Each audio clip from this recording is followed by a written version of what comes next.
What is up, YouTube? It is Tati here, and I am back with another YouTube video. And in today's video, guys, we are going to be doing some blue thigh-length knotless braids. For the parting size, she originally wanted small parts, which is about 14 rows across the front.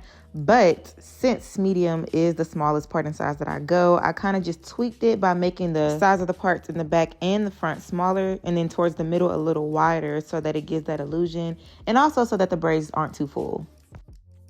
So even though I'm doing thigh length braids, I'm using the 52-inch Expressions braiding hair in the blue color, which is about waist length. And this is just to avoid the tangling that happens when you braid with the longer length hair, which I definitely don't recommend doing because that'll definitely slow you down. When adding in hair to make the braids longer, you kind of just have to use your discernment on where to add the pieces based on the size you want your braids and the fullness of your client's head. So as you can see, I fed in about 6 pieces to start out, and this is just to get the size of the braid down. Then the rest of the pieces I just added is just to add to the length and to maintain the consistency of the braid. And sometimes as you continue to feed in hair to the braid starts to get a little thick. But a little thickness is fine because after dipping it in hot water, it'll shrink and even out with the top. But just make sure that it isn't too noticeably thick. And if you have to add thinner pieces to make that happen, then go right on ahead. I added about 11 pieces total to this current braid, but all of the braids are different. So yeah, I'm just going to let you guys see how long this braid was because yeah, it was long. And I actually timed myself to see how long it took me to do each braid. And it took me about 3 minutes to do each braid. So much to my dismay, we did not finish this hairstyle. And y'all will see at the end where we stopped at and then what we picked up on. But yeah, I definitely don't provide this service for clients because of how time consuming it is. But yeah, I did it for my sister and it turned out cute. So we love. Stay tuned for the ending results. And just a little tip, after your braid is done, you can have your client stand up to see if that's the length that she desires and then follow that length from there. So even though her hair is dyed, I still tucked it in to give it that clean look. But I will say dyeing your hair for colorful braids is a plus, especially when you like flip it over or do a ponytail and you don't see those black roots from the back of the braid. So it's all preference, but I'll go a little bit more into detail on tucking after the parting section.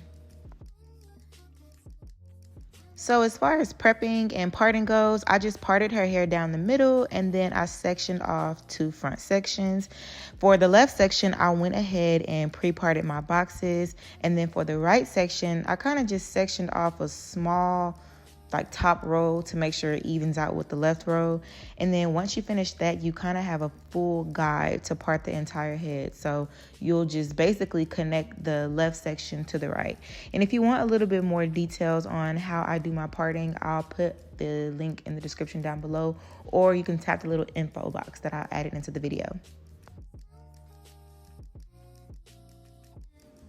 So for tucking, you definitely have to be a bit more intentional with colored hair because the goal is to cover the natural colored hair completely. But basically, you're going to feed in your pieces regularly, but the key here is to keep the braiding hair on top of the natural hair to cover it. I feed in the pieces underhand towards the beginning because I find that it helps me cover the natural hair easier.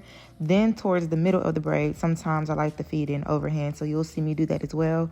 But another key for tucking is to make sure you're tucking the natural hair behind the braiding hair as well to, of course, keep the braiding hair on top.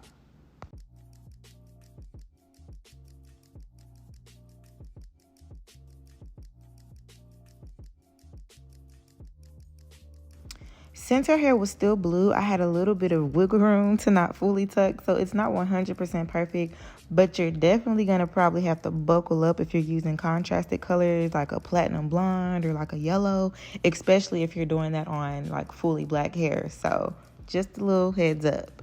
Also, as I went on braiding, I did not finish braiding down the ends, and I just waited to go back and braid down the ends toward the end of the style.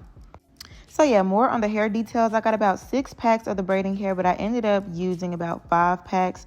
I recommend getting 6 just to be on the safe side because there's nothing worse than having to go back to the beauty supply because you ran out of hair. Especially if you don't live close to one, because my nearest beauty supply is 13 minutes away, y'all. So don't make my mistakes. And also, if you are wondering, I made the size of her braids like a smallish medium size for that extra fullness, but you can always make the braid even narrower or smaller by using smaller pieces of braiding hair to feed into your knotless braids. And this will give you more of a flat boneless look, which is great for ponytails and updos. And I don't know if you guys noticed, but in the beginning of the video, I turned her braids toward the bottom into box braids to avoid any of her braids slipping out. So just a small tip for anyone whose hair is a bit on the shorter side towards the back, because I know we can kind of have thinning towards the front of our edges and the back of our head. So turn those into box braids just to avoid any slippage or any hanging braids. But yeah, y'all, we was braiding for about a good 9, coming on 10 hours until I said no. Like, I could not do it. So y'all, this was the stopping point where I was just like, okay, girl, let's finish this off tomorrow.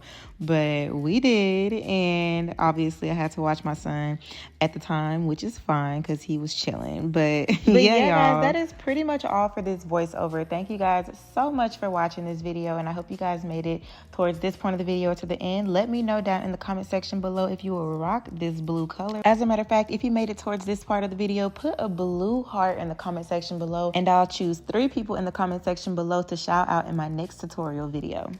Please make sure you guys give this video a thumbs up, like, comment, and subscribe to my channel for more videos like this, and I will see you guys in my next.